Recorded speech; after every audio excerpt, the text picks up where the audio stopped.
Oh, okay, I see. Good morning. It's Monday morning, July 15th, 2024. And this is Up North News Radio. I was trying to figure out what's with our live stream. We seem to have a little problem. But now I see what the problem is. I see what Greg, I'm bringing you in early. I see what the problem is with the live stream. Mm-hmm. Elon Musk wants more money. I was getting these Ah, error messages, and I'm like, oh no, do we have a Facebook problem? Like, nope, the Facebook feeds are working fine, but we're not up on Bull Falls Radio or Up North News on Twitter because you now need a premium account to live stream because Elon Musk doesn't have enough money. uh, So while we're not quite on the radio yet, but still just live to our Facebook and YouTube friends, allow me to say, screw you, Elon Musk. No, we're done. wow. We're Okay. done. We're done with trying to live stream on Twitter.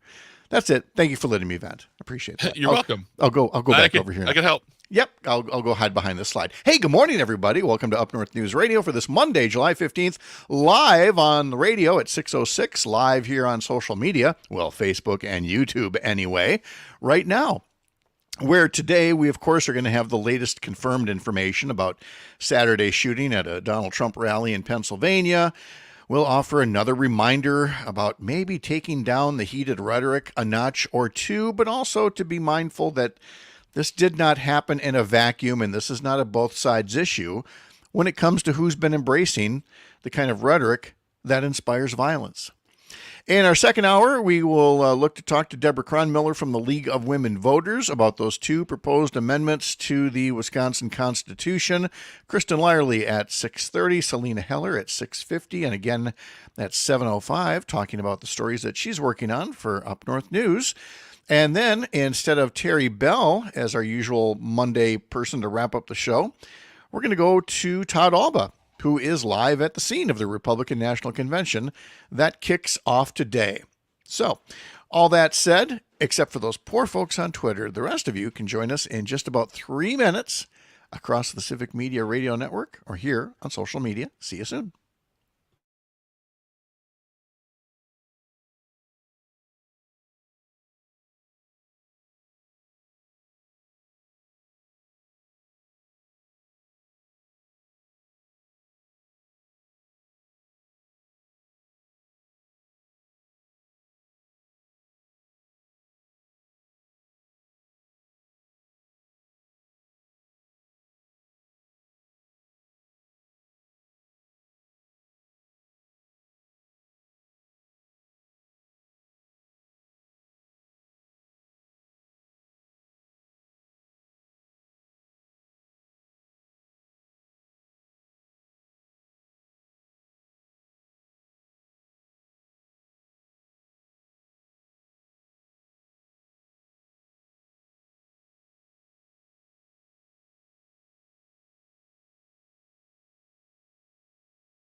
all across Wisconsin from Civic Media. This is Up North News Radio. Now, live from our Lake Wissota studio, here's the founding editor of Up North News, Pat Brightlow. Hey there, Wisconsin. Good morning. It is 6:06 on this Monday morning, July 15th, a foggy but beautiful day to have you here up north, live from Lake Wissota, from wherever you're listening across the Civic Media Radio Network, through the app, social media, podcast, and more. We're going to skip our daily question, and we're going to get right into the events of this past weekend, especially with the former president already in Wisconsin and getting set for a Republican convention that kicks off today. Greg Bach is here in Waukesha, Brittany Merlot, Todd Alba, Kristen Lyerly, Selena Heller, Deborah Cronmiller of the League of Women Voters, and more will be joining us throughout the course of the morning. And if you'd like to have any reaction to what we're discussing today, which is obviously the assassination attempt over the weekend, you can call us or text us 855-75-CIVIC, or you can leave a comment on social media, Facebook or YouTube. We'll say some nasty things about Twitter coming up in just a little bit. But again, call us or text us at 855-75-CIVIC if you'd like to be part of the conversation. Sports will be coming up as well. The Brewers managed to salvage one game from a series with the Nationals, and we are now in the All-Star break. And among our guests later this week, Rick Wilson of the Lincoln Project, longtime political strategist Joe Trippi. They will each give us their view of the Republican convention that starts today in Milwaukee. The former president arrived in Milwaukee yesterday afternoon, and that's where we'll begin our coverage of the assassination attempt against him Saturday in Butler, Pennsylvania. An FBI official says that the relatives of the shooter, identified as Thomas Crooks, have been cooperating with authorities investigating the incident. Crooks was killed by Secret Service snipers shortly after getting off several shots with an AR-15, grazing Trump on the ear, killing a 50-year-old man in the audience and wounding at least two others. Killed in the attack was the former chief of the local volunteer fire department, Corey Comparatori, who reportedly shielded his wife and daughter with his own body when the shots first rang out. President Joe Biden and First Lady Jill Biden extended their deepest condolences to the family. FBI Director Christopher Wray called the shooting, quote, an attack on democracy, and said that no stone will be left unturned in the investigation. Officials say they believe the Trump rally shooter acted alone. They have not yet identified an ideology, but they are combing through his social media feeds and the shooter's weapons. So far, they have not found any threatening writing or social media posts. FBI officials said they discovered a suspicious device and defused it. Biden said he has directed an independent review of the security at the rally on Saturday, and also directed the Secret Service to review all security measures for this week's Republican National Convention. The FBI says they believe the AR-15 rifle the shooter used was legally purchased by the gunman's father, though it wasn't yet clear how the shooter gained access to the weapon and whether he took it without his father's knowledge. That's the latest overview. Let's look now at some of the reaction and provide some perspective. After all, as we say every day, there's a lot to unpack, and not all of it is neat and tidy. And I thought it might be right to start with basically some truths and make sure that the record is clear on where I believe most Americans stand on these recent events. Number one is the most obvious. Ballots, not bullets. Period. Full stop. There's nothing in this campaign that justifies bloodshed. Are there passionate feelings? Yes. Is there passionate debate? Yes. There are major life-altering issues that we are debating in this campaign and in this country. But emphasis on debating the issues. In the end, the voters deserve the final say. The voters deserve the final say in free and fair elections. Not with gerrymandered maps, not with hijacked Supreme Court seats, not with voter obstruction, not with undermining the integrity of our already safe and secure elections. Leave it up to the voters, not to violence. In a fair fight, democracy and a civil society will always be the better choices. President Biden put it much more eloquently than I did. Here's a brief statement of what he had to say in an Oval Office address yesterday. Fellow Americans, I want to speak to you tonight about the need for us to lower the temperature in our politics. And to remember, while we may disagree, we are not enemies. We're neighbors, we're friends, co-workers, citizens, and most importantly, we're fellow Americans. We must stand together.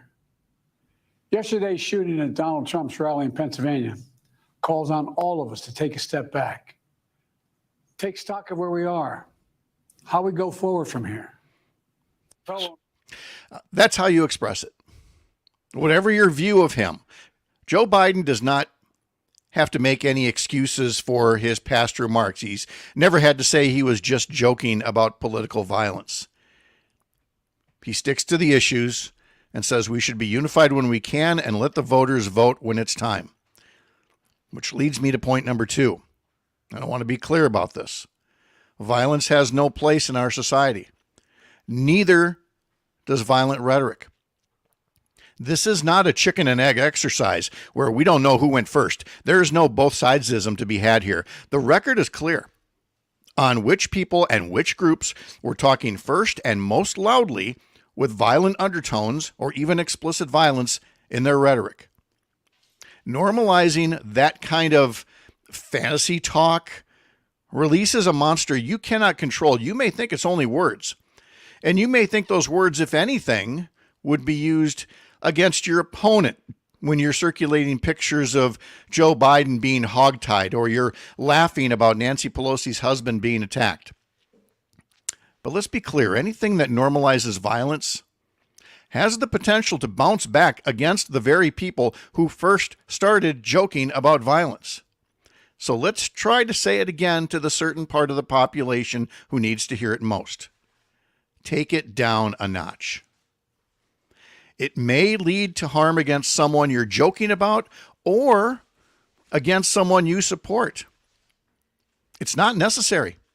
It's classless. It has no place in a peaceful society. Win on the merits of your arguments, not the crassness of your so-called jokes. To put it another way, some of the same people lashing out against Trump's critics didn't seem to have a problem making those jokes about Paul Pelosi getting his head beaten with a hammer. They didn't seem to have a problem wearing AR-15 lapel pins on the floor of Congress. And even as we condemn what happened to the former president, we're still waiting for similar condemnation of, say, the people who rioted and pillaged our Capitol instead of referring to them as tourists. That leads me to point number 3. Calling out hate speech is not itself hate speech. I'm not going to dwell on this one because it should be self-evident. And frankly, anyone who disagrees with it is self-serving. So let me come to one final point. Now, can we talk about the guns? Because what happened Saturday was that a particularly big issue in our country, not just our campaign, but in our country, a particularly big issue reasserted itself and said, nobody cares about how a debate performance went. Nobody cares about the details of your tax plan. Nobody cares about any of these other issues if you're busy dodging bullets and dying. Or if bullets are whizzing past or into candidates for president and more. What bugs me isn't just the positions or the lapel pins. It's also the Christmas cards sent by members of Congress with family members, including children, holding AR-15s. It's the gun raffles. It's the unforgivable blocking of common sense safeguards that 80% of Americans favor. After the mass shooting of children in Uvalde, there was a proposal out there. It noted how pretty much every mass shooting involves an AR-15 and almost always involves young men. So maybe if some in Congress and in our legislatures can't work up the political will to ban AR-15 weapons of war from our streets, maybe they'd at least look at the reality of the current situation and raise the purchase age from 18 to 21 on AR-15s, as is the case with some other firearms currently. But that's not happening nearly fast enough. And that's how we came within a hair's breadth of a political assassination. It's the guns and the rhetoric that inspired their use. Plenty of people don't think anything can be done, don't think anything should be done. One of them was the person who was wounded over the weekend. Donald Trump said earlier this year after another school shooting, quote, "It's just horrible, so surprising to see it here, but we have to get over it. We have to move forward." No, Donald Trump, we do not have to get over it. Trump's appointed justices on the U.S. Supreme Court voted to strike down a ban on bump stocks put in place after a gunman fired more than 1,000 bullets into a crowd in Las Vegas, shooting hundreds and killing 60. Those 60 people cannot vote this November, nor can the many other victims of gun violence. And yet, if our leaders would allow a vote on AR-15 limits, bump stock limits, red flag laws, universal background checks, they'd pass overwhelmingly. So I'm sure that everything I just said is probably rage-inducing to some of Donald Trump's supporters who believe we should be right now self-confined to reverence and honor for a former president wounded by a bullet. But you know what? We're still going to talk about the guns. Because what happened Saturday could have been prevented, and it could have been prevented without harming a single law-abiding American who wants to own some sort of firearm for hunting, for shooting sports, or for defending themselves and their families and their homes. Those are all okay. They always have been, and nobody's talking about taking that away. Certainly not in this day and age. But weapons of war designed to be used on offense expressly for the taking of innocent life? Yeah, even with what happened Saturday, we're going to keep talking about it. Because Americans need to vote, and they need to vote like the lives of their children depend on it. And although some people won't take actions that could have prevented their own shooting and wounding, the rest of us would like to make them safer and to make ourselves safer in the process.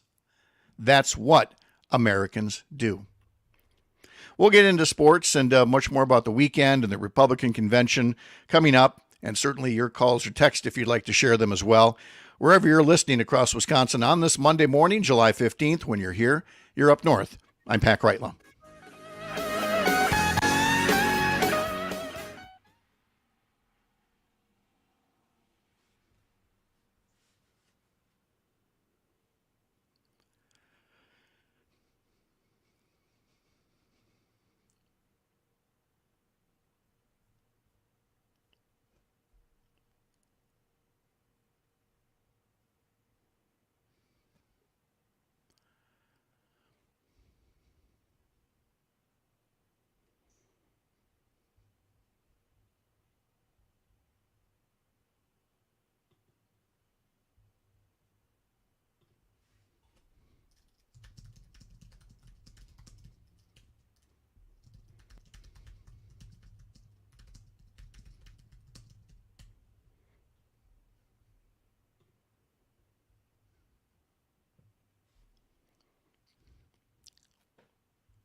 'She packed my bags last night, pre-flight, 0 hour, 9 a.m. 6:20 now on this Monday, July 15th. On this day in 1972, Elton John landed his first #1 album in the U.S. as Honky Chateau blasted to the top thanks to Rocket Man. His next 5 albums would also go to #1. Today's history lesson is coming up in just a bit. First, a little bit of sports here as we head into the All-Star break. Big game for the Brewers yesterday, who somehow had dropped the first 2 games of a series to the lowly Washington Nationals. Well, They made up for it yesterday. Willie Adames had a home run, 4 RBIs. Garrett Mitchell homered for the first time in more than a year. William Contreras hit a homer. And the Milwaukee Brewers avoided a series sweep with a 9-3 victory over the Nationals on Sunday. For Adames, he hit his 15th of the year with 2 outs in the 8th to put Milwaukee up 9-3. He also doubled and singled twice. Garrett Mitchell had missed the first 84 games of the season with a fractured finger, so welcome back to him. With the win, the Brewers avoided what would have been their first 4-game losing streak of the season, so they go into the All-Star break 4.5 games ahead of second-place St. Louis, despite going 3-7 in their last 10 games. One update from the injury list, Devin Williams, the reigning National League reliever of the year, made his first rehab appearance Sunday over the weekend, striking out all 3 batters he faced on 14 pitches. And veteran pitcher Dallas Keuchel, who the Brewers picked up a couple of weeks ago, was cut free over the weekend. So here we are. It's time for the All-Star break. The Brewers next play on Saturday at Minnesota against the Twins for 2 games, and then they're at Chicago to play the Cubs starting a week from today for 3 games. In the meantime, we should have the Home Run Derby coming up today, and then the All-Star game tomorrow in Arlington, Texas. 6:23 right now. In terms of where we go from here after the shooting at the Trump rally over the weekend, I know where we should go. We should be going, just as President Biden said, to a place where we can come together and condemn violence. Unfortunately for some Trump supporters, including sitting members of Congress, they have chosen only to ratchet up the rhetoric. Thankfully, not every Republican feels that way. Here's former Governor Tommy Thompson, some audio courtesy of CBS 58 in Milwaukee, after Trump arrived at the Pfister Hotel downtown. But what do you think about the unfortunate situation that happened just before? Oh, it's so sad. You know me. I'm a builder, and I love to bring people together. And we become just too partisan and too political in this country. But right now, Trump has a chance to bring the whole country together. After what took place last night, Trump can become the healer. The individual saying, they tried to take me out. I'm here. I'm a fighter. I'm going to fight for you. We're going to rebuild the United States. What could be fairer? What could be better? And so I'm really excited about it, what our chances are, what our opportunities are, and what's going to take place. Okay, so there you go. Former Governor Tommy Thompson talking a bit about where we should go from here. And I would hope that he's right. And really, this comes back to a point I was making last week about President Biden and post-debate and saying this is one blip on the long slog of a presidential campaign until the next thing comes up. And, well, welcome to the next thing, like it or not. But we're already at the next thing, which is the Republican National Convention. And what kinds of things are going to be said here in Wisconsin as those delegates gather, as those VIPs get up on the podium and make their remarks. There will be a lot of lionizing of Donald Trump and a lot of praise, and some of it, will be measured and some of it will be over the top.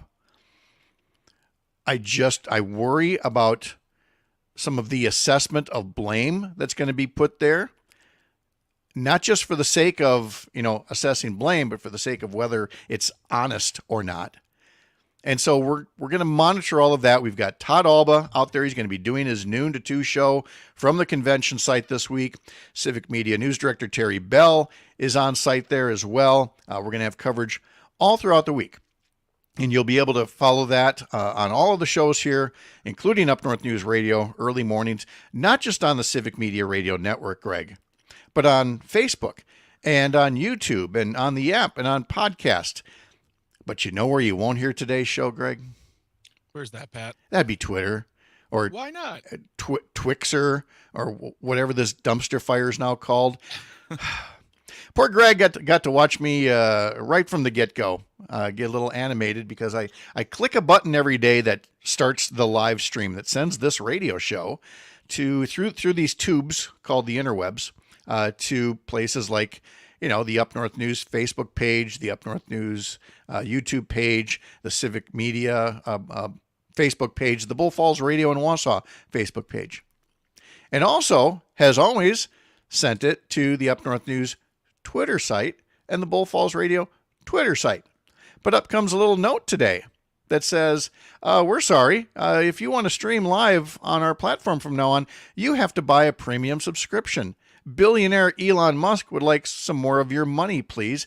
Greg, I see there's some cushions, a little upholstered chair behind you. Are there any coins underneath that cushion by chance? Because that's the only way Elon Musk is getting any money out of us for this. So Yeah,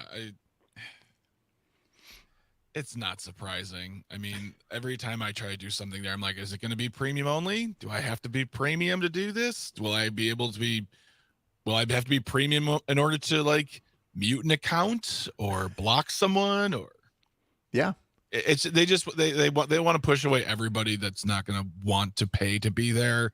And then Elon's going to eventually turn it into what he wants it to be, which is some kind of weird, like, it's already AI turning media banking site. It's so weird. There's so many financial posts. Look at all the ways that I made money, and just all kinds of weird solicitations, and frankly, some things that you're quite certain probably lead to some, shall we say, seedy content. It's just I know people say, well, Twitter still works, so I guess what Elon did, with all the cost cutting, must not be so bad. Oh no, it's very bad. That site is nothing like what it used to be. No. It is still so barely functional. It is my first car, which was a 73 Plymouth Fury, which once upon a time was new off the showroom floor. But by the time I got it, it had been sitting in a junkyard for 2 years. The sun had baked a crack in the dashboard that I referred to as the San Andreas Fault. You could see the pavement through some rusty spots on the floor. And that's what happened to Twitter. It used to be showroom new, but it's a 73 Plymouth at this point. And what a comparison. Soon will be gone. The weekend itself was very relaxing. The Northern Wisconsin State Fair wrapped up. We traveled over to Minnesota to see some friends. We'll maybe get into that later. Stopped at a place called the Monkey Bar in Prescott, just across from Hastings, Minnesota, where there's like some swing sets instead of bar stools. You can sit on like swing sets instead and swing while you have your pina colada. Or I would just fall over. We joked about that because we'd been there once before, years earlier, and we're like, how are we going to do with this? And I'm sure we looked a little tentative getting in our swing, but we managed. We did okay this time. Next time, friend. I'm going to roll video just in case ridiculousness needs another video clip here. We'll look to talk to Kristen Lyerly and much more coming up on Up North News Radio for this Monday morning. Back into bed. In fact, it's cold as hell.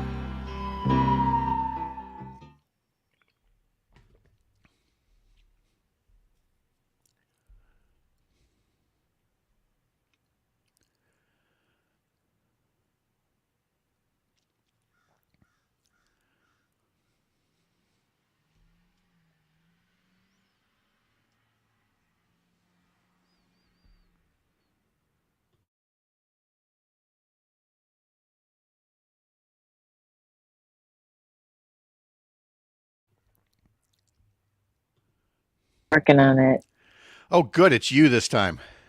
Good morning. Good morning. For the first time, we had somebody log on who popped up, and I did not recognize the name. I did not know this person. I saw that she had logged in. She's kind of looking at us for a bit, and I'm like, did you like manually type in the code and like put in a typo? And I'm like, I don't know. Is she does Kristen now have a representative, who does your logging in for you? But no, then she went away. So and instead we got you. Where are you?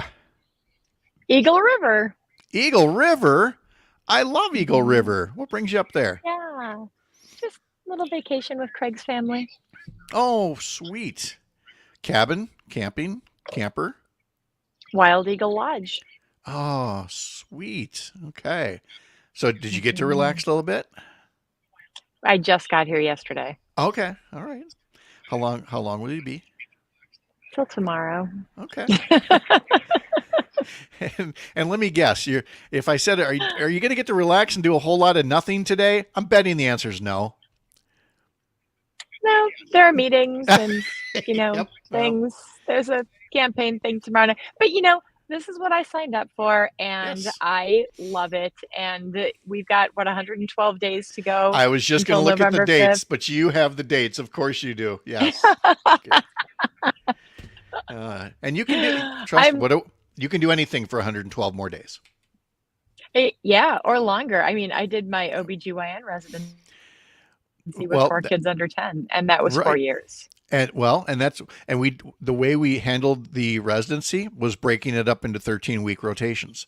Because like the gyn-onc rotation, of course, is the most brutal. And it's like, okay, it's 13 weeks. It's 13 weeks of pure hell.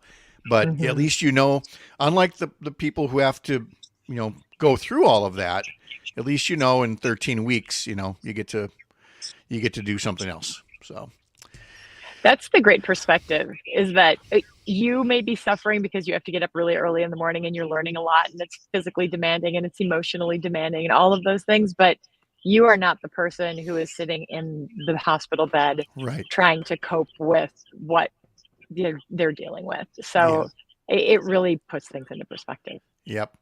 Oh shoot, Greg, I don't know if you're listening.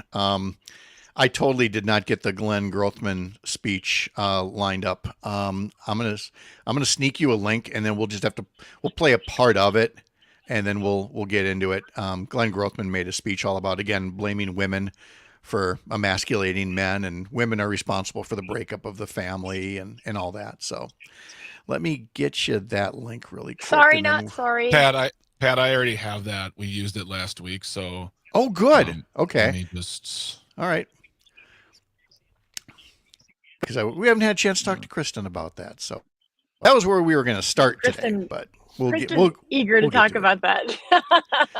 Kristen has feelings. I have it in 2 parts, where the first part's about like the old days of how feminism ruined America, and then the second part's about give it in a rebrand. Okay. Well. So I can play one right after another if you want. No, let's just play one first, and then we'll see if we have the appetite to go into another one. Okay. We'll just we'll cover current events first here briefly. So, all righty, about 40 seconds here.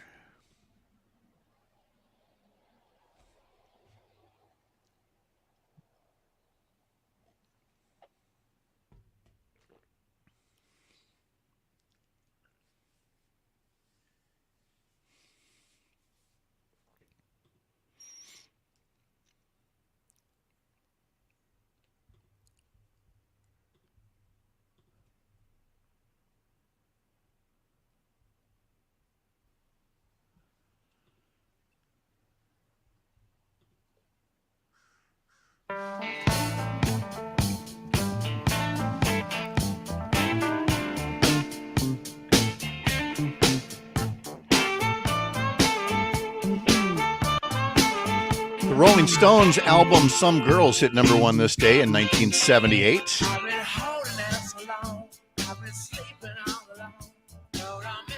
Miss You and Shattered and Beast of Burden among the singles coming off of that one. Here's somebody we miss because she's such a busy person, that whole running for Congress thing. But our friend who joins us Monday mornings, Dr. Kristen Lyerly, joining us from kind of an undisclosed location up in northern Wisconsin. And I don't say undisclosed because it's not, I don't see all the diplomas and the accolades and the family photos. I see bright sunshine. I see green. I see a beautiful community up north. Which community might we be in today? I am in beautiful downtown Eagle River, and it is even better than I remembered. Oh, it's so flippin' gorgeous up there. It just is. It's fantastic. We're at this little park in the middle of town that's been here for 2 years now. It's a Rotary Club project. Mm-hmm. There's free Wi-Fi. There are these picnic tables. It's a community gathering place. This is the reason that people think of Wisconsin as the place to go in the summer because of beautiful little towns like Eagle River. Without a doubt. I mean, look, we're not going to pick a best example of up north. We don't, between Minocqua and, Hayward and all of our friends all over the place, but it's a long list of places tied for number one. And if Eagle River isn't on your list, then your list is wrong. Yeah, I agree. That's basically it. So good. Well, I'm sure you're having a lot of fun up there. I went into the break talking about being on a road trip over the weekend, and we decided to take the back roads heading to Northfield, Minnesota. So we took, instead of 94 over to the cities and down, we took 29. And so when you come out of Menominee, it takes you all through, the Knapp Hill area and then down to Prescott. And in Prescott, they have this place called the Monkey Bar, where, they have some swings set up instead of bar stools. And you sit on the swings while you're at the bar, which, depressingly causes you to think about those things when you get into that swing at age 60 compared to, 38 or 40 or whenever I climbed in that last time we passed through. But we were in there, we got there just before one of a few rounds of thunderstorms came through, and it's outdoors, but it's covered, I mean, there's the regular indoor bar, and then there's this large patio with a really good protective covering. And so we were there at the outside bar when this thunderstorm hit, and it was nice. It was just so, and a train was coming through at just that point as well, coming along the Mississippi. And I mean, we have so many beautiful spots around here where one can spend a weekend.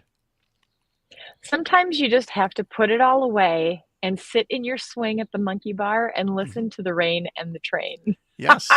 Yeah, that's exact. And earlier than that, on Saturday morning, I sent Sherry a text because I wake up long before her, and I usually just wait for her to wake up. Instead, she woke up to a text from me saying, "Hey, I'm in the hot tub. Get out here before the thunderstorm comes." Because the first wave of thunderstorm, I woke up, it was sunny and beautiful at 5 a.m. About 6:30 or something like that. I'm like, there might be a thunderstorm coming. And I just changed the water in this hot tub.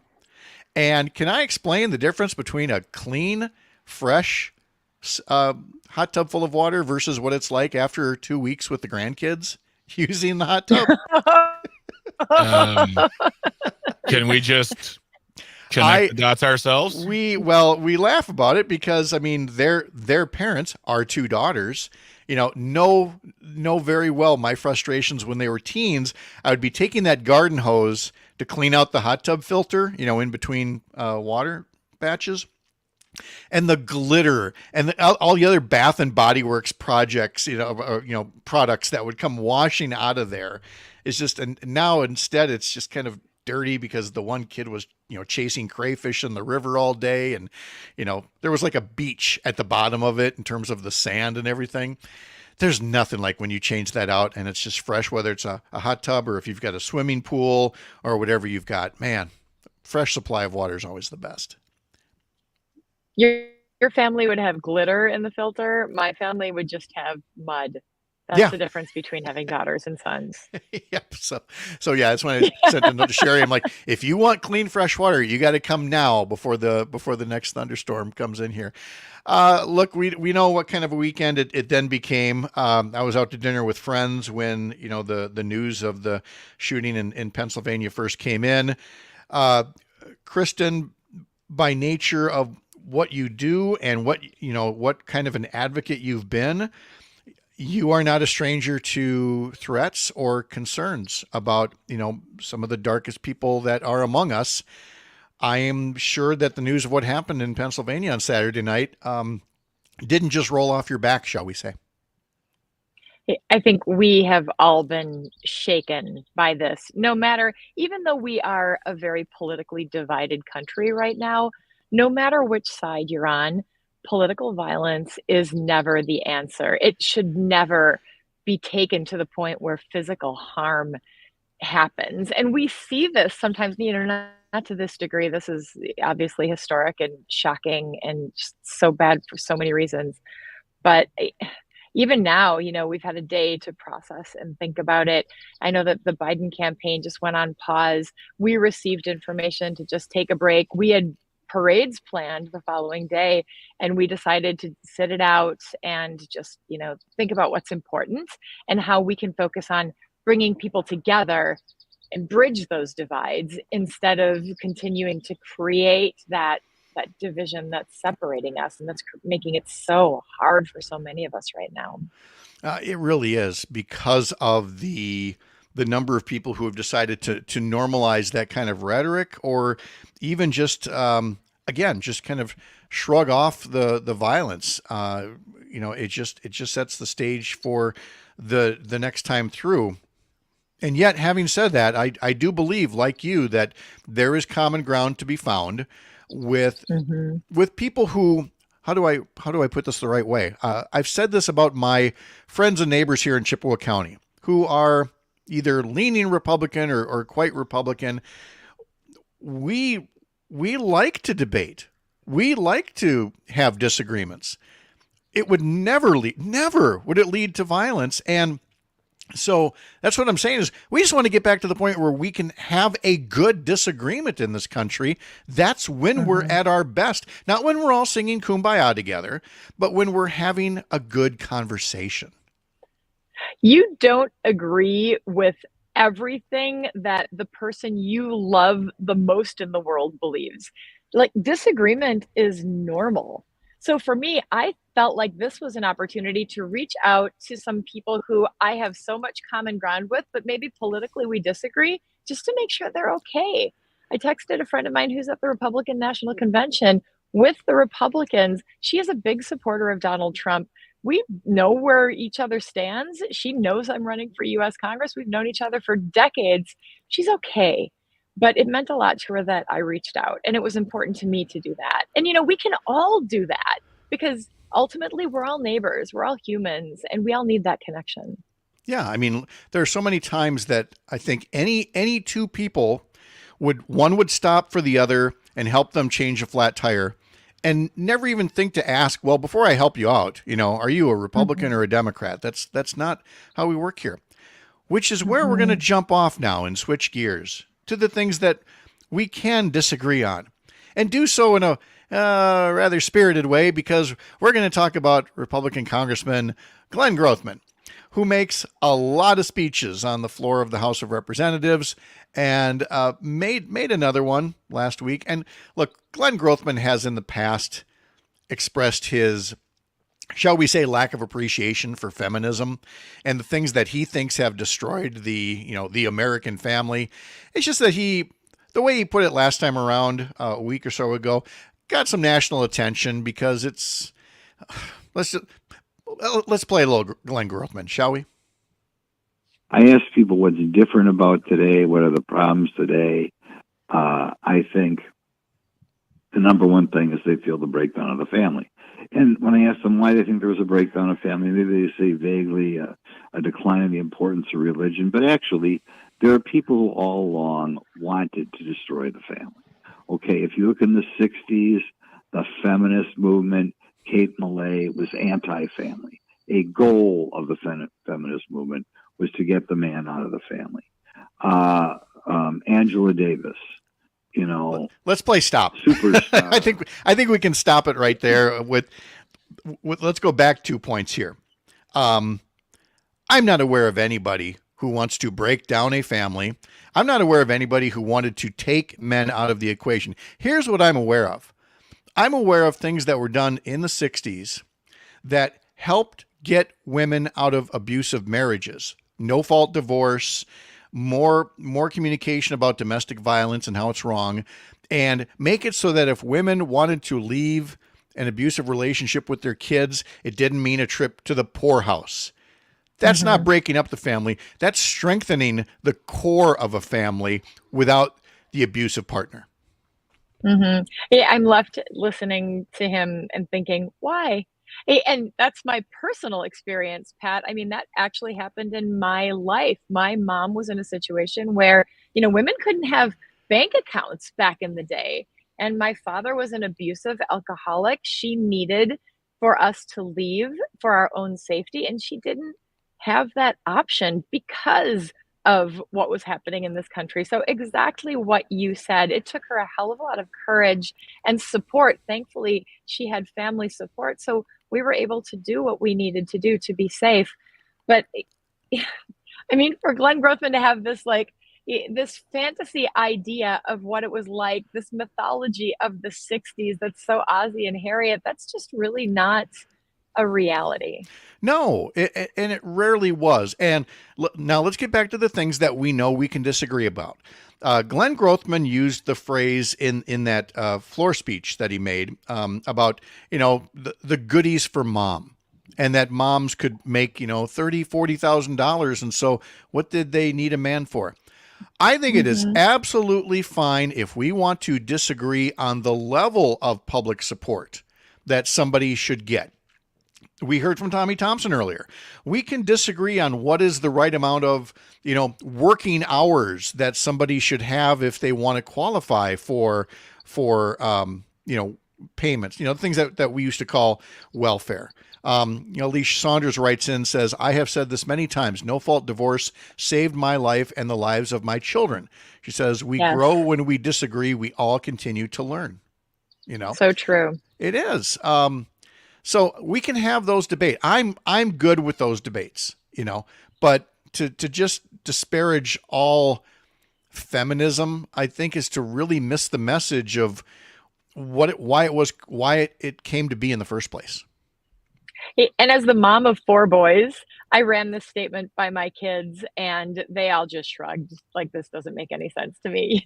We have to envision a future where we move forward and there is equality and we can have conversations with each other, not this going back to the 60s. I talked with one of Glenn Grothman's constituents yesterday in his 20s, and he then asked, are we going back to lead paint? Because that's what I would be using to paint fire trucks in the 60s. So, you don't get to just pick and choose. There is no magical going back. No, there isn't. And frankly, that is, whether folks like that want to admit it or not, that is what they want, is to go back to the attack on what they call the regulatory state means that we would see a return to dangerous products. Maybe not lead paint itself, but other things that, would not get the review that they would normally get. So when you want to go back, you want to say, oh, it's all red tape and regulations and goodies. No, they're protections. They're protections for women, protections for consumers, protections for workers, protections for the environment. And again, let's debate over the level of it, but please don't tell me it shouldn't exist. Because, then you're just showing off your privilege. Yeah. And he did say it. He said it very clearly. It's on Up North News, TikTok. He literally says we need to go back to the 60s. And before he says that, he says, I hope the media picks up on this. So here we are. Here we are. Happy to oblige, Glenn. Served with him in the state Senate. Happy to amplify what he's got to say this time around. Let's pause here because it's time for today's history lesson. I think we'll be joined by Selena Heller from Up North News and carry along on this Monday morning, live from Lake Wissota on the Civic Media Radio Network.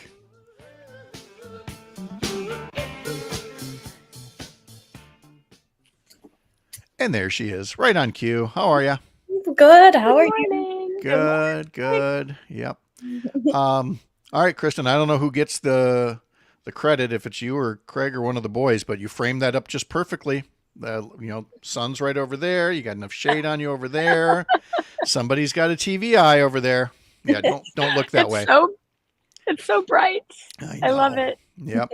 So. Yeah. Anyway, so give credit to whoever your videographer is over there. Did good. Craig, good work. Craig, good work out of you. If this law enforcement Craig's like, thing, what? Yeah, if this law enforcement thing doesn't work out. All right, let's see. Let's get up to. Oh yes, there we go. Linda Ronstadt. Yay. Hello, Westcars. He says good morning. Yes, he does. Yesterday, he had a Despicable Me outfit on. He was a minion. Of course he did. I can't even. All right, here we go.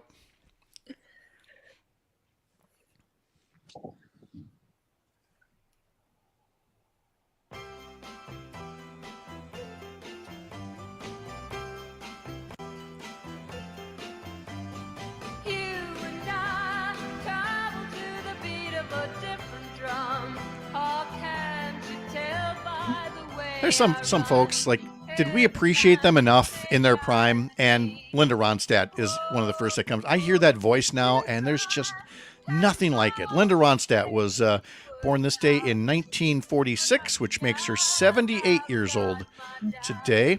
Her music career started as lead singer of the folk trio The Stone Ponies, later as a solo act.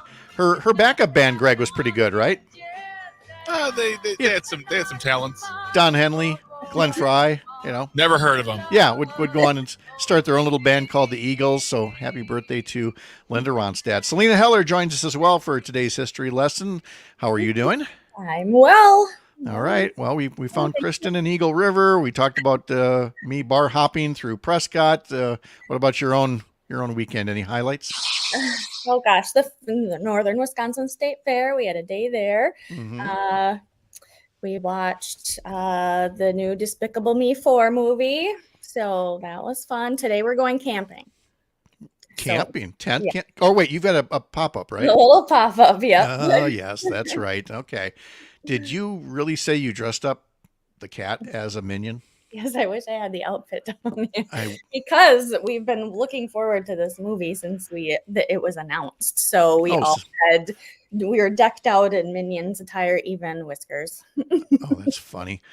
Yeah, I in getting ready for the movie, we actually did not end up taking the grandkids to go see it. But I did want to at least make sure to get the proper alarm for them. So I think somewhere on here on my phone, I've got the... Oh.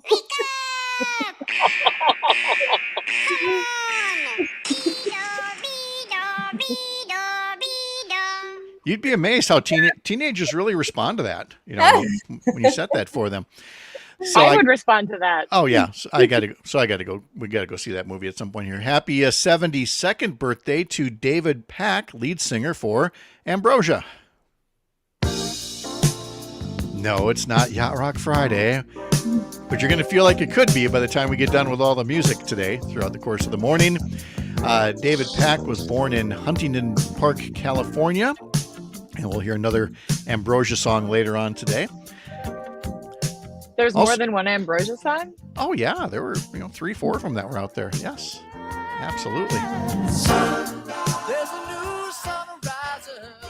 Happy 73rd birthday to Jesse Ventura, 38th governor of the state of Minnesota, and wrestler and actor, and still I can't figure out how the heck he got elected, but it was a fun little show while it lasted. Happy 71st birthday to disco queen Alicia Bridges. Now, it might be a little too early for this, but go ahead and give your shoulders a little shimmy. It's okay. Never too early. Yep. Native of Lawndale, North Carolina, Alicia Bridges is 71. Milwaukee Bucks Damian Lillard, 34 years old today. Dame. How do you feel about this, Greg? On this day in 1996 was the Nickelodeon premiere of Kenan and Kel with the theme song "Ah, Here It Goes" from Coolio. Kenan Thompson's been a part of our lives now for 28 years. Between Kenan, Kel, and SNL. Kenan, Kel, SNL, Good Burger, That's All. The sketch show he was on before Kenan and Kel. And he was in the Mighty Ducks. He's been in our lives for nearly 35 plus years. Wow. Yeah. Guy's got some staying power, and yeah, and appears to have come out the other side normal so far as we can tell. On this day in 1997, Sarah McLachlan released her 4th album, Surfacing, which featured this hit single. 80, I do believe I failed you. Yeah, okay, the yacht rock disco phase of the segment is over. I know I've let you down. The album would go on to sell 8 million copies here in the U.S. On this day in 1979, President Jimmy Carter gave his infamous malaise speech, where I don't believe the word malaise was actually used in the remarks, but was used so often to describe it, basically saying during the energy crisis, we all need to be a bit more responsible. And Americans responded by saying, no, we're going to go vote for Reagan. He's promising us everything. So we're going to go that way. On this day in 2003, AOL Time Warner disbanded Netscape. Who's old enough to remember Netscape? Not Greg? Me. Okay. What, Greg? I was raising my hand to be like, I'm sorry, I misheard that. I thought you said, yeah, I remember Netscape. Okay. I didn't know if that meant you actually fiddled around with it, because remember the CDs for Netscape and AOL? They were like everywhere. Oh, yeah. Trying to get you to learn these things. And then 1,000 free hours. There's not 1,000 hours in a month. I know. Good. Here I spent the first part of the show just trashing Twitter, completely forgetting today's Twitter's birthday. Happy birthday, you beautiful dumpster fire. Twitter was launched this day in 2006. And I regret to inform you all that on this day in 2012 was when we were first exposed to and forever haunted by this video and song by Psy. Oppan Gangnam Style. Gangnam Style. And watch Pat's head go. Come on, Pat. I got a headache now. Gangnam Style. Get up. Let's see it. No, absolutely not. See, on the National Day calendar. I'm sorry, Selena. That was a quick no. Yeah, that's a very quick hard pass from me. Today is National I Love Horses Day, or Celebration of the Horse, or Day of the Horse. It's got a few different names to it. We love horses in this house. What's that? We love horses in this house. Yes, you are a horse. Yes. A horse household. Kristen, did I ever ask if you or the boys were riders? I love riding horses, but there just aren't that many opportunities. Mm-hmm. Yeah. A lot of work. When my older daughter wanted to learn to ride, we purposefully chose a place. It's called Amber Farm here in Chippewa, where they have a no princesses rule. So it's like, you're not just here to ride. You clean up all the muck. You do all the work, before you get a chance to ride. And I think that was definitely the better way to go. This is Global Hug Your Kids Day. It's Developmental Disabilities Professionals Day. It is National Gummy Worm Day. It's National Orange Chicken Day. Again, weird combination. Gummy worms on your orange chicken. And finally, Greg, what month is this? Are we aware of our lasagna? 15th day of Lasagna Awareness Month. Thank you. It continues. Yes. Just in case you weren't before, now you are aware of lasagnas. Coming up, Selena Hell is going to tell us more about the story she's working on for Up North News. Kristen, have a lot of fun camping in beautiful Eagle River. Thank you. Have a great day, guys. Guys, enjoy. And then we'll have Deborah Cronmiller from the League of Women Voters all coming up on Up North News Radio.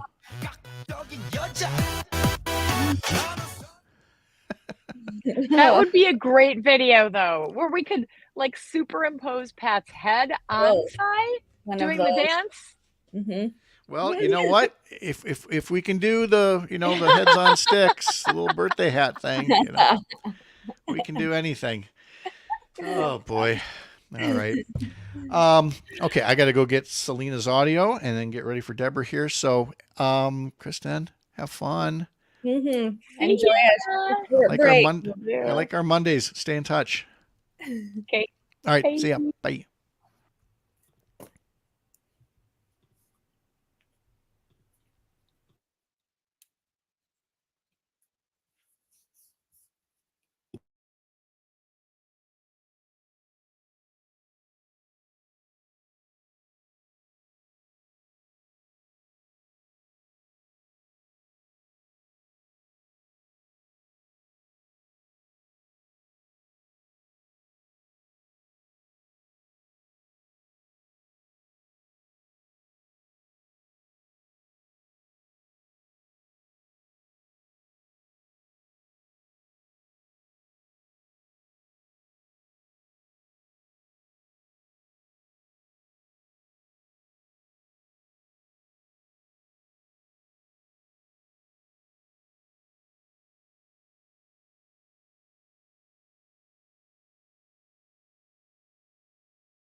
So to make clear for our Facebook audience, I'm not the one who types loudly over here. That would be Ms. Heller, who Oops.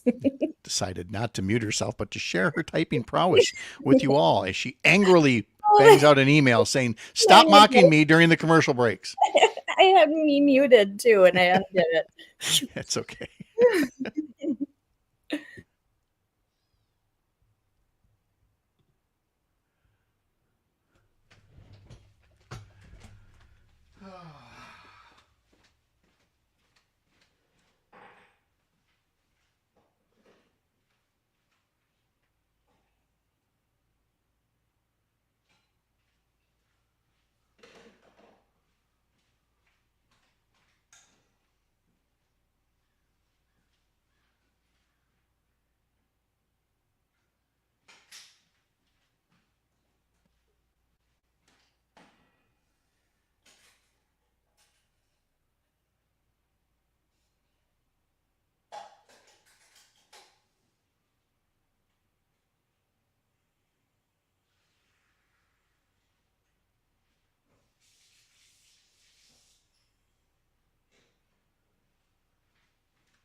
Now I hear you typing. Yeah, I know.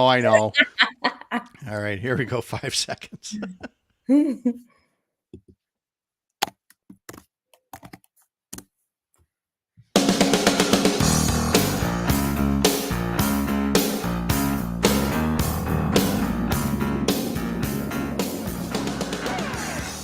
All across Wisconsin from Civic Media, this is Up North News Radio. Now, live from our Lake Minnesota studio, here's the founding editor of Up North News, Pat Brightlow. Along with Greg Bach and meteorologist Brittany Merlot and Up North News reporter Selena Heller joining us from Eau Claire. We'll have Deborah Cronmiller from the League of Women Voters coming up at 7:30. Todd Alba from the Republican Convention site coming up at 7:50. And Selena, instead of just talking about one of your stories, you have a guest for us at 7:20. Yes, she is, my goodness, going to the Olympics. Her name is Mary. She's an Eau Claire native, and she's got an interesting story. She kind of did things backwards.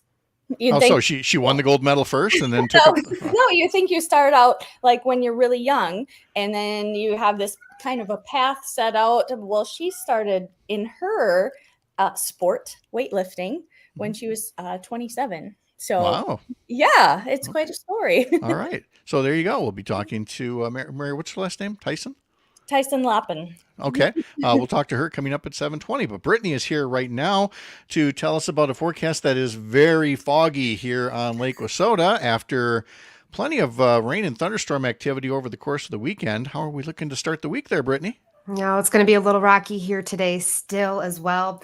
A lot of cloud cover still hanging on into the northern part of the state. We've got that fog really in the central areas. And of course, it's starting to burn off the further east that you live. But we are looking at sunshine throughout the afternoon before a cold front hits us. And a lot of people excited about the cold front. And yes, it will take away those temperatures in the upper 80s. It will take away that high humidity that we've been feeling all weekend long. So a lot of people are excited. This will get here this afternoon. But of course, as it pushes through the state, that's going to bring some showers throughout the afternoon and some strong to severe thunderstorms by this evening. Further south that you live in the state, the worse chances you're going to see. I think that if these storms start to fire up and they're by themselves, we could see some hail and tornado risks with those. But then as that continues to line out and push through the state, That's going to be more of a wind event where we could see about 60 to 70 mile per hour gusts as that pushes through. But a lot of the severe weather wants to hit northern Illinois, state line, of course, across Wisconsin. Be weather savvy this evening. But behind it, comfortable temperatures. I'm so excited. We actually fall below average for Wednesday and I believe Thursday into those mid to upper 70s. It's going to feel nice. You're the only one I know who'd be excited to be below average. The rest of us want to excel at something, but yeah, we'll take it. Although the forecast does not appear to sit well with whiskers, Selena. There's some howling. Whiskers. That was not That's whiskers? mine. Wait, Yeah. what? Whiskers Wait. doesn't meow. I didn't think so. This is Butters. He studied look at technology this. with me. How have we not known about Butters till now? He's usually quiet, but he's pretty. What else are you hiding for? Are you hiding a spouse and what else back there that we know about you? There's a cat. Now Selena's reaching for whiskers. There's just now Greg reaches back and no, Greg. What's everybody in the Greg has a stapler or a little portable radio or something. He's petting it. I had no idea. So is Butters normally in the room with you when you're doing the weather? I feel like he's usually napping at this point, but not today. Okay. Apparently must have known Whiskers was nearby. Good morning. Good morning from Tigerton, writes Rob. Happy 715 day. Selena, I forgot it was 715 day. Woo! Woo. Well, they make such a big deal about 414 day in the Milwaukee area on April 14th. And we used to talk about trying to make 715 day a thing. And it's like fetch. It's just not going to be a thing, Rob says, happy 715 day. It's sunny and 68 in Tigerton. Saturday night, Tigerton had 1 3/4 inches of rain, mowed lawn Saturday, but got to relax, enjoy the rest of the weekend. As an American, we have to start being kind and help one another. Amen to that, Rob. Also, watch out for road work along Highway 29 near Shawano. On work at the J-Turn intersection project at County Triple M at mile marker 222. Send us your local traffic and weather updates here to Up North News Radio, and we will pass those along as well. Brittany, any traffic you need to tell us about there in the greater Wausau area? No, after Saturday, we're better now. We were flooding, though. I don't know if you heard about that. We got 3 inches of rain and that storm that just sat over the area, but we're good now. Okay, good. Brittany, thank you so much. Have a great day. You too. You and your friend, who's Thanks. welcome back anytime. So all right, we'll get to Selena's stories for us in just a moment. I just want to thank one of my colleagues who noted on Facebook that the opening of our show this morning, the start of our 6 a.m. Show was spot on. Appreciated the research and the tone. He writes, the image of knucklehead congressmen sending Christmas cards to their supporters, showing their families, including children, all holding AR-15s, the same gun used in the attack on former President Trump, says it all. Well said. Mike, thank you very much. I appreciate the comments. You can leave your comments on our Facebook pages as well. The Facebook page for Up North News, the Facebook page for Civic Media, the Facebook page for Bull Falls Radio, and the YouTube page for Up North News. Leave any comments there, and we'll pass them along as we're able. Or you can call us or text us at 855-75-CIVIC. Again, 855-75-CIVIC. If you'd rather send us an email, send it to radio@upnorthnewswi.com. And a note that, again, if you can't always listen live, you can subscribe as a podcast. If you missed last hour, where we talked more extensively about the shooting at the Trump rally in Pennsylvania, just head over to civicmedia.us. You can listen back to each hour's episode of our locally produced talk shows or subscribe as a full-on podcast as well. The Milwaukee Brewers head into the All-Star break still in first place in the National League Central. Despite dropping 2 out of 3 to the Washington Nationals over the weekend, they salvaged the final game with a 9-3 victory. Willie Adames had a home run. Garrett Mitchell homered for the first time in more than a year. William Contreras hit a home run. So the Brewers avoided what would have been their first 4-game losing streak of the season. They're in first place 4.5 games ahead of the Cardinals. Their next game after the All-Star break will be Saturday for 2 games at Target Field against the Twins. Then they'll be at Wrigley Field a week from today for a 3-game set to take on the Cubs. 7:13 now, and Selena's here and working on stories where, again, as we talk about all these different milestone events, we're going to have the Republican convention this week, the Democratic convention next month, and still to come this summer, the Paris Olympics, where there are several Wisconsinites who are going to be Olympians in the Paris Games, including, as you mentioned, Selena, one from the Eau Claire area. Right. I think we have like 30 to 40, mid-30s, a number of people who have connections from Wisconsin heading to the Olympics. Mary is heading there this week already, kind of get ready for it. So she's going to be talking with us a little bit later. Okay. And also in the Twin Cities, next to Target Field is the Target Center, which is where the gymnastics tryouts were held, just a couple of weeks back, right? Mm-hmm. Yes. And so the gymnastic trials were there, and you talked to a couple of folks who were connected to that from our area.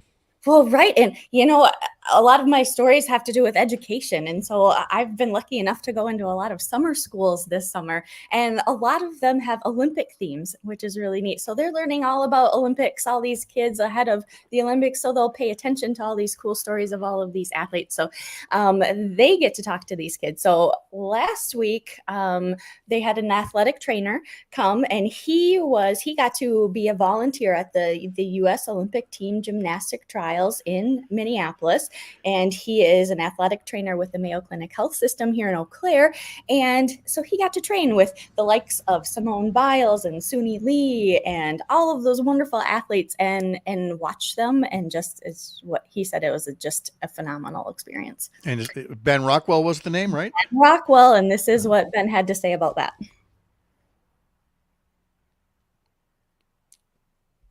I would say just being around that environment, the being around the athletes, and then the environment of like the competition. It's a very electric. It's a palpable excitement in the air, and it was really fun to be around that. I can totally understand that. I mean, again, you have this chance to go to the Olympics. Why wouldn't there be this kind of energy, especially from people who are so highly motivated? And again, based on the clips you've got here, that stretches across all age ranges. Oh, well, yeah. And a lot of the themes coincide with the Olympics of goals. And that's what the kids at Mans Elementary School talked about all last week, and probably this week too, as they are in their second week of summer school. And so Monday they talked about setting goals. What's a goal? And then I was back later in the week, and they talked about, okay, what did they decide their goals were and how they were going? So Aurora Rockwell is Ben Rockwell's daughter. She's 6, and she talked about achieving goals with me. Practice a lot and don't give up, even if it's too hard. Don't let your anger get in your way.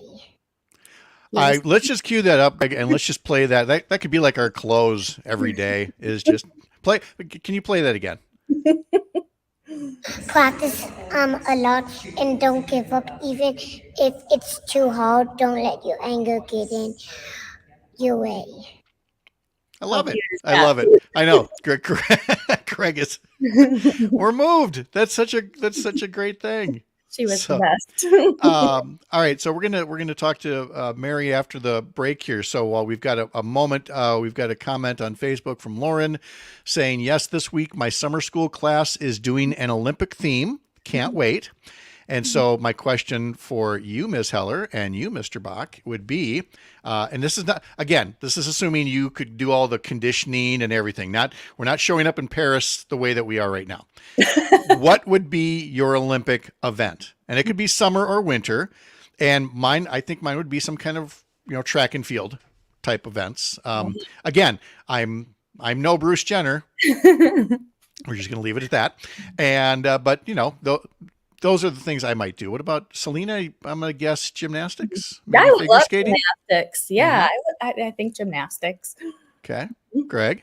I'd probably go a swimming event, some sort of swimming event. Yeah. Yep. Okay. Yep. I get that. And when we come back, we're going to find out more about the weightlifting end of it, and just so many other things where I would not wish, but we talk about this a lot, that what if there was one quote unquote normie Put a normal person in like lane 9, for the swimming or for the running or for anything.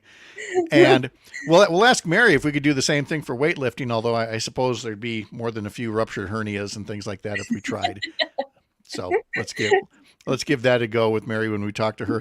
Okay. On the other side of this break, with first this reminder that wherever you are listening across Wisconsin on this Monday morning, the 15th day of July, when you're here, you're up north, live from Lake Wissota on the Civic Media Radio Network. Follow what we do over at UpNorthNewsWI.com and subscribe to that daily newsletter. Click newsletter in the top banner. Back in just about a minute.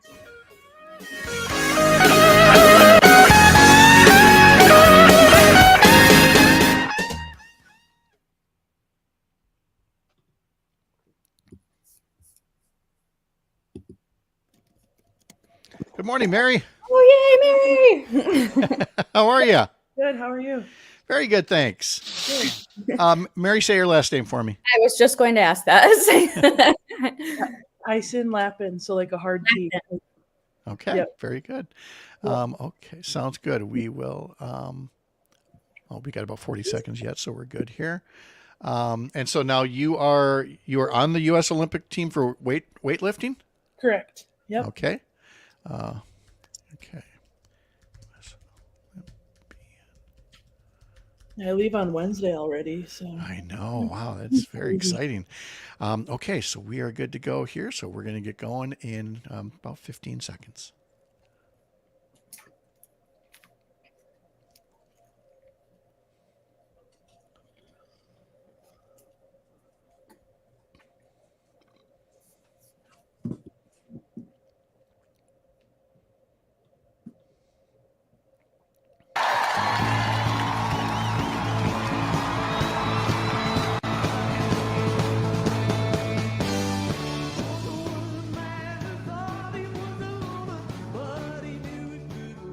Obviously, that is Paul McCartney. It was on this day in 2009, 45 years after he first played the Ed Sullivan Theater with the Beatles. Paul McCartney was back at the Ed Sullivan Theater on The Late Show with David Letterman.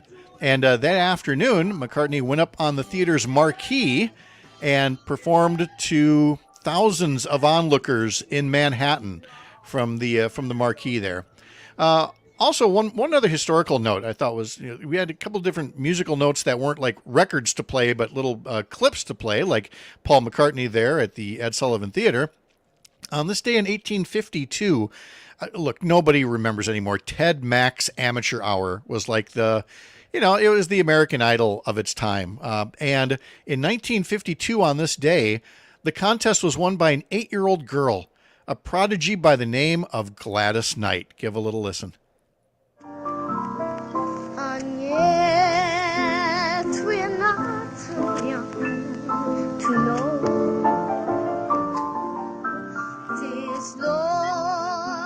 Had no idea Gladys Knight had been, performing and even on TV back in those early years. She won the top prize of $2,000 for her performance of that Nat King Cole song, Too Young.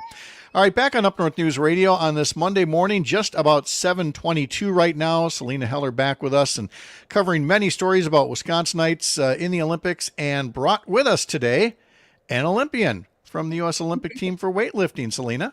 We are so excited to have Mary Tyson Lappin here with us. She's an Eau Claire native, and she's got an amazing story to tell us. And gosh, Mary, you grew up doing, you're a multi-sport athlete. Yep, I did all kinds of sports growing up. Probably tried a little bit of everything. Did you have a favorite? I would say track and field was my favorite growing up. Okay, see? I liked basketball too. Okay. And so how did things start with competitive weightlifting? Basically what happened was USA Weightlifting, the governing body, has a program where it's like taking athletes from other sports, not that they're still competing, or maybe former athletes in other sports, and saying, hey, I think you'd be kind of good at this. Let's give it a shot. So they kind of found out about me through track and field, and I decided, okay, sure, fine, I'll try. and then that's how I got started. Okay, so you tried it, and obviously you have some ability at it. Did you like it from the beginning, or was it one of those things that, well, I guess I'm good at it, but you'd rather be doing something else? How was your whole attitude when you start being competitive in it? I'm very impatient as a person, so it was kind of annoying that I wasn't better at it right away, especially because I am naturally very strong, but the sport is much more than just strength. It's very technical. It's like hard to get good at right away. So I would say I was very impatient, but it was something that I found interesting to try to get good at. So I kept with it and got a little bit better each year, and now we're here. And you talked about the strength, Mary, in talking with the kids earlier this week. I was at the school, at the elementary school, and I thought it was funny to explain the equivalent of how much you can lift. So tell us about that and kind of the equivalent, because it's not pounds. You can't really, and we can't understand necessarily. No, I think when I talk to the kids, I pretty much just told them that try to compare it to things that they might know what it is. So I think we said maybe like a piano, like I can lift a piano over my head, or what did we say else? Like maybe a small polar bear. Things like that maybe people have like a little bit more of an understanding, because weights look like weights overhead, but if you kind of think about it, like things that you might. I mean, we don't see polar bears much, but yeah. Well, now, again, there's a practical aspect of this. I mean, if somebody's running track and field, there's not a lot you can do for somebody unless you need them to literally run an errand. Do you have your friends just a little bit too often go, hey, can you help me with moving? Like, I got to move this piano, from here to here, or do you turn down all that stuff because, I mean, you got to focus on winning competitions and not getting injured? Yeah, so I definitely I'm a good mover. I'm good at it. I can move pretty much whatever needs to be moved, but definitely around this time, I've kind of been careful about not doing extra stuff because I don't want to get hurt. And you just trained what 6 years, and now you get to go to the Olympics. That's pretty incredible. Just 6 years you've been doing this.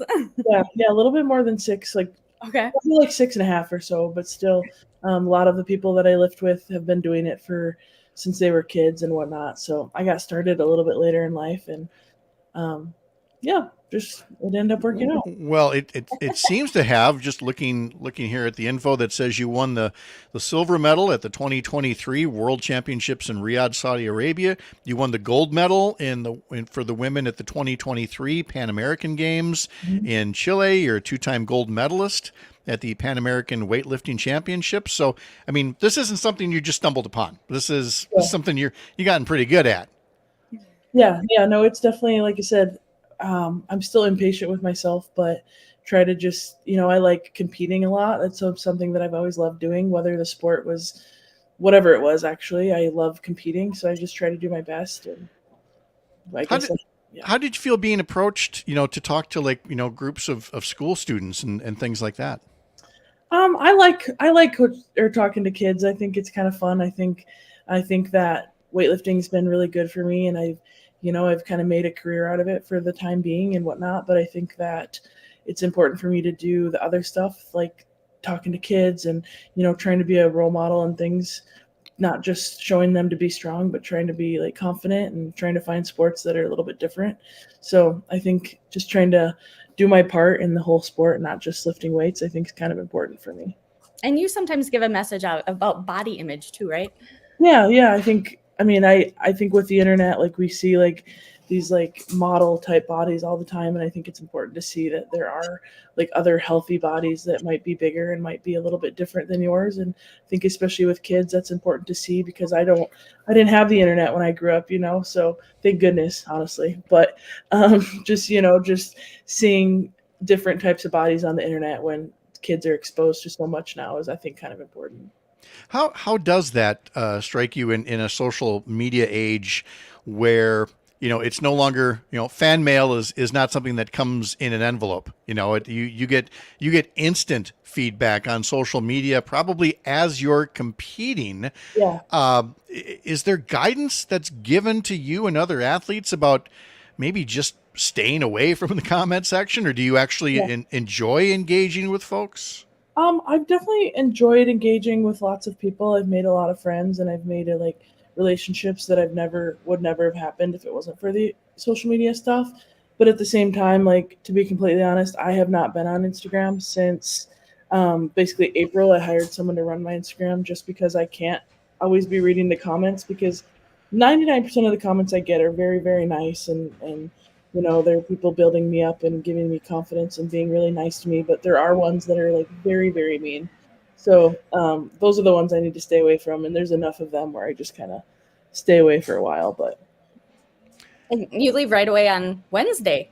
Yep, I leave Wednesday. I leave at 2:00. I'll get to Paris at about 8 a.m. on Thursday, their time, and then I compete. I'll be there for a whole month, so I'm a little anxious about that, but I think it should be pretty good.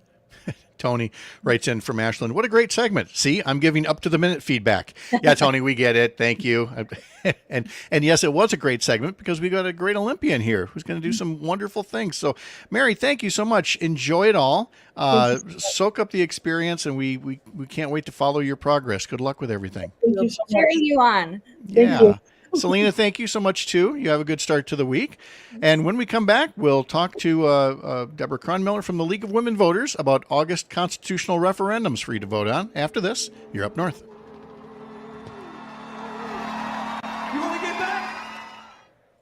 All right, there we go. We are clear, Mary. Thank you so very much. Of course. Thank you so much. Thanks, Yeah. Mary. All Yep, right. thank you. Have a nice day. Yep, You take care. too. Bye now. Everyone, good luck. Safe travels. Thanks. Bye. All right, Selena. See you later. Have a fun day. Okay, see you. Bye.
Hey, Deborah.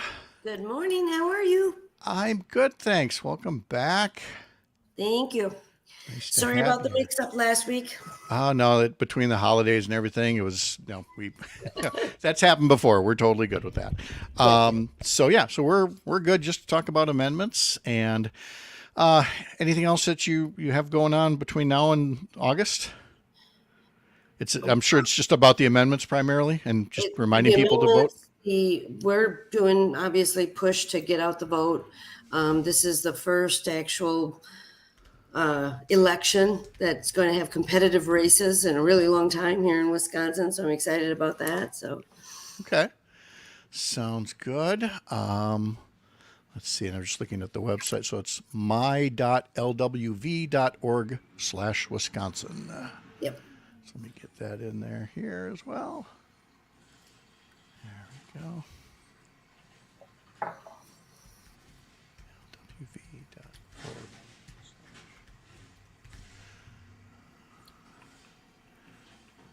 You got the garbage man going through.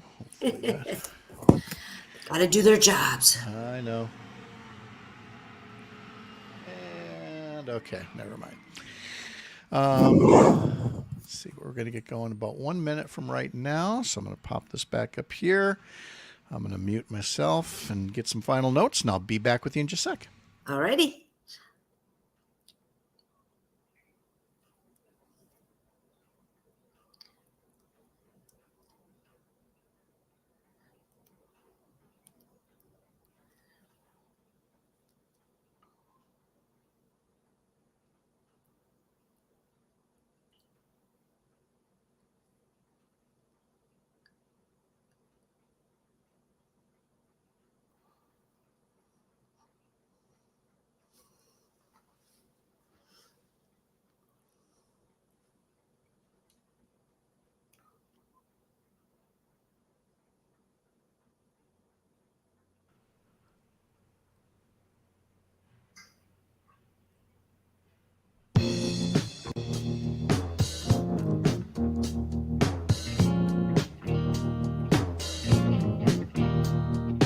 Feeling better now that we're through.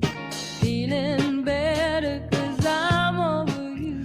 Again, happy birthday to Linda Ronstadt, 70, born this day 78 years ago.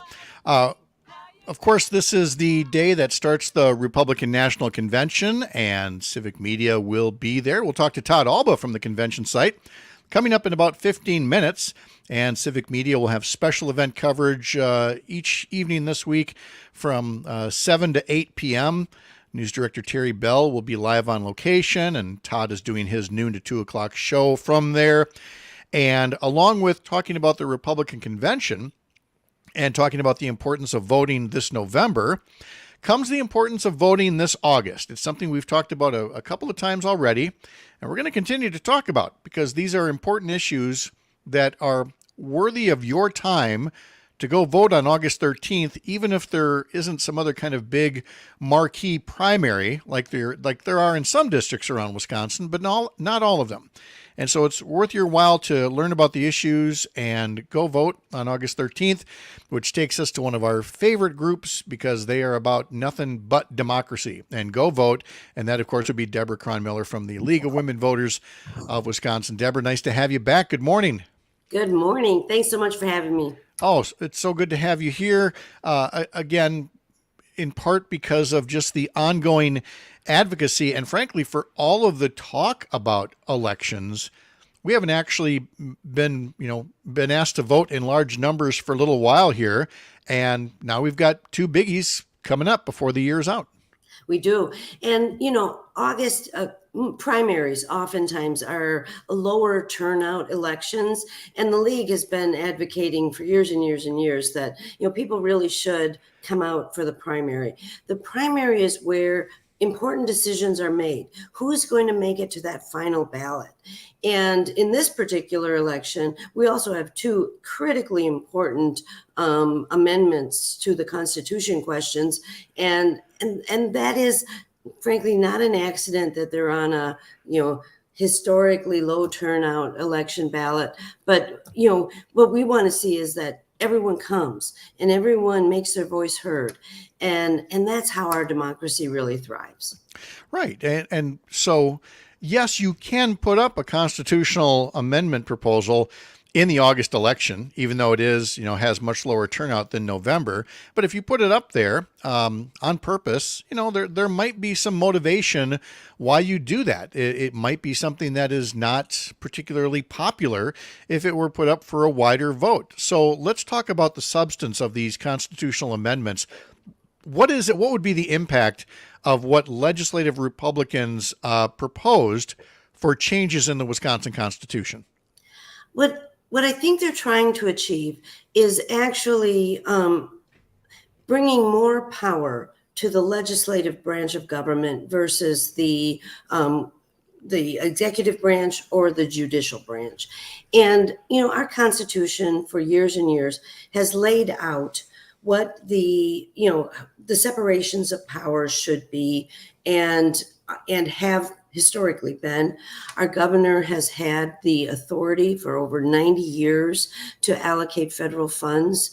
And what these constitutional amendments are trying to do is take some of that power from the executive branch and give it to the legislature. Now, the League is advocating a no vote on these particular amendments, and we do that for a very pointed reason. One is the legislature, unlike the governor's office, is not in session all year long, and federal funds come to the state throughout the year. So we need a body, a branch of government that can really work with these funds throughout the course of the year, as the governor's office can. Whereas the legislative branch, if they're not in session, do they have to reconvene? Do they have to call a special session? These are all questions not answered in these constitutional amendment narrative that's happening on our ballot. And those types of questions are really giving pause to the League of Women Voters. We need to have those answers before we vote on these, or certainly before we enact them into the Constitution. Right. So these proposed amendments would essentially say when federal aid does come to Wisconsin, like all the pandemic relief aid that came a couple of years back, that the legislature has to take a vote on it rather than it just going to a governor to be dispersed. And as you noted, the legislature is not in session year round. And frankly, like you said, it's not a statewide body. We have seen a disturbing trend, especially at the federal level, say, of members of Congress voting no on disaster relief for other states.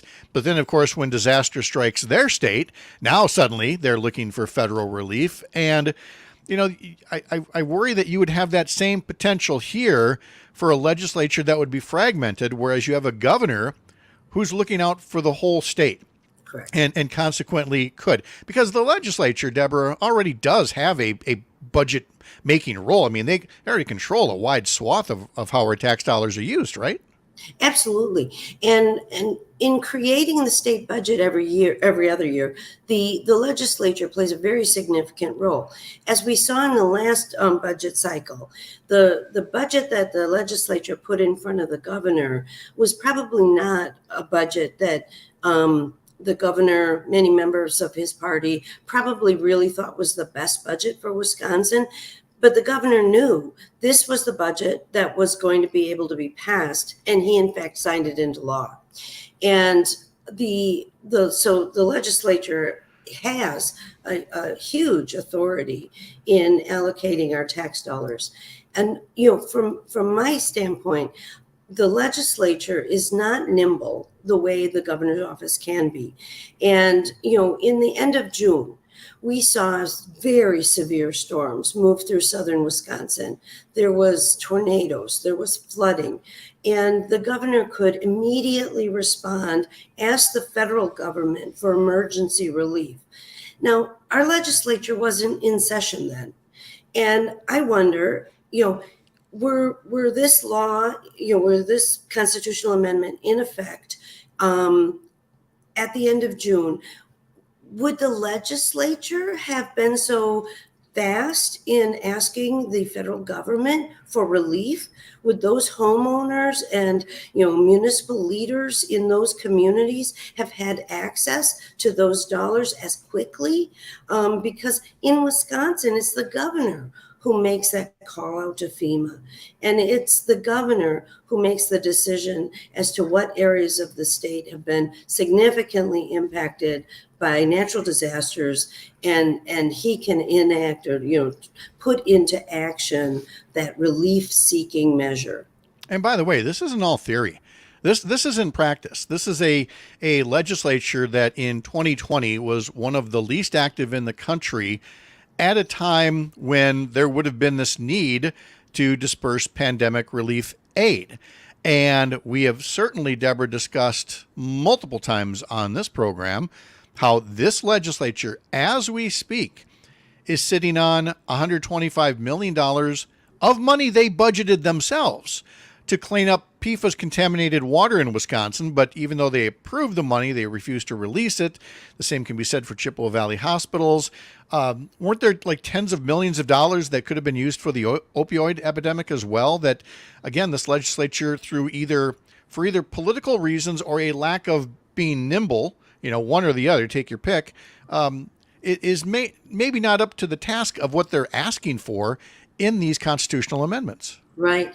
And yeah, all of that is true. We had a webinar the other evening with members of the Department of Administration and some legal authorities and whatnot.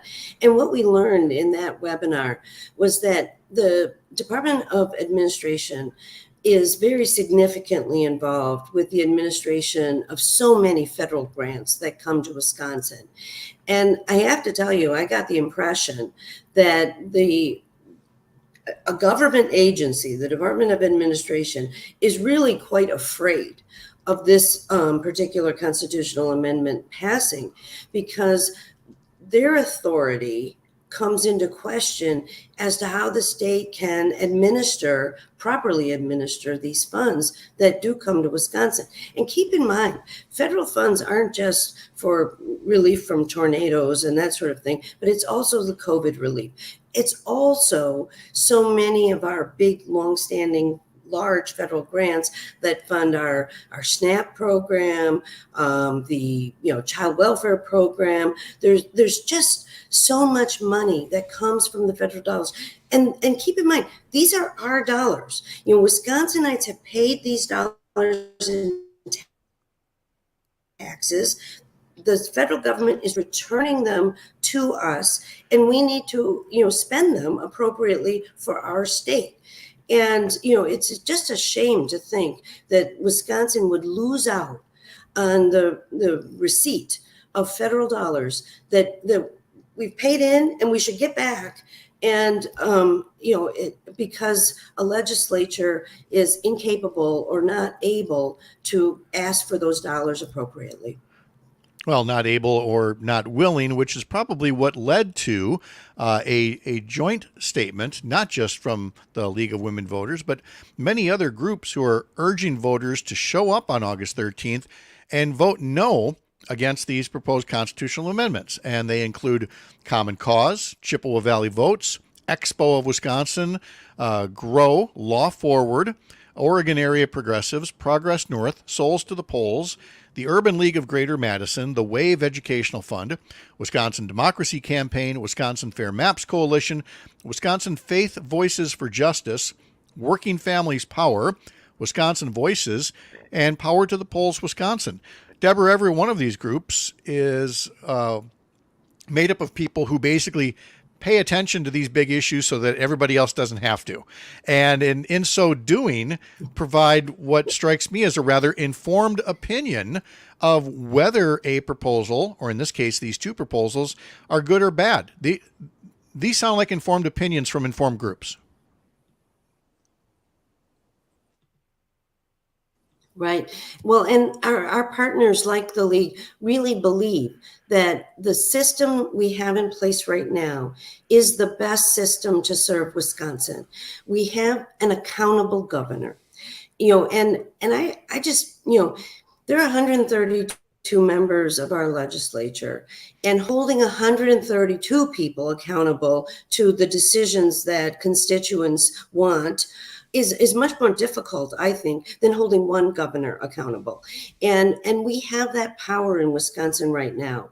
And it's really, I think, critically important to think about when federal dollars come back to the state to help Wisconsin, whether that's for infrastructure, whether that's for health services, whether that's, for whatever reason, that we need to be able to disperse those funds effectively to help the whole state. And what we know about the legislature is they're beholden to a small group of people in a single district. That's their job. That's what they were elected to do.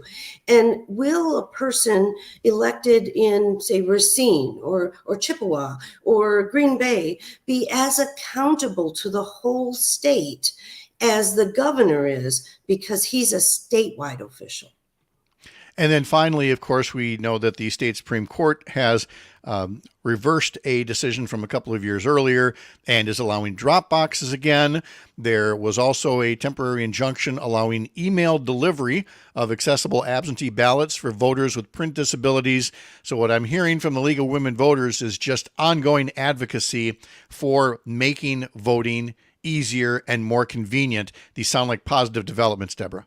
Absolutely. We were involved in both of these cases, and it's critically important that everyone have access to the ballot. And for persons with disabilities who are low vision or blind, but have reading accessible equipment in their home, they should be able to receive a ballot that can be used in their home so that they can mark their own ballot in the same private way that is guaranteed by the Constitution, but that everyone else has a right to. And it's just critically important. And we're so happy that the judge put this temporary injunction in order. Deborah Cron-Miller from the League of Women Voters. You can learn more at my.lwv.org/Wisconsin. Deborah, thanks so much. We'll talk to you again right before the primary. Thank you. All right. Take care. When we come back, Todd Alba reporting from the Republican National Convention next. You're up north. All right, there we go. Deborah, thank you so much. All right, have a great day. You too. Thanks so much. Yep, see ya. Bye-bye. Mr. Alba, how are you? I am well, Mr. Kreitlow. How about you? I am well. Where are you, in the shared office building there? I am in the shared sleeping quarters of Casa de Kristen Bry. Oh, don't wake the baby. No, I'm not. Oh, my goodness. Tony asks if Trigby awake yet. Yeah, go ahead, nudge him with your elbow there. Just Trigby is flying in right now. Oh, okay. He left D.C. at 4:00 this morning. Oh my, okay. Sounds good. Okay, let's see. Get all this.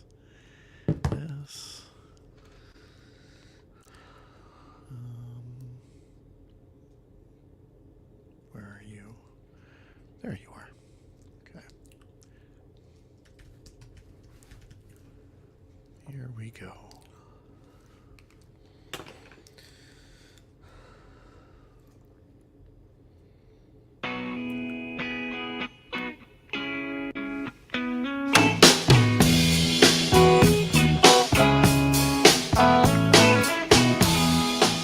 Todd Alba, Civic Media's own beast of burden, joins us now from Milwaukee, where he is going to be one busy fella.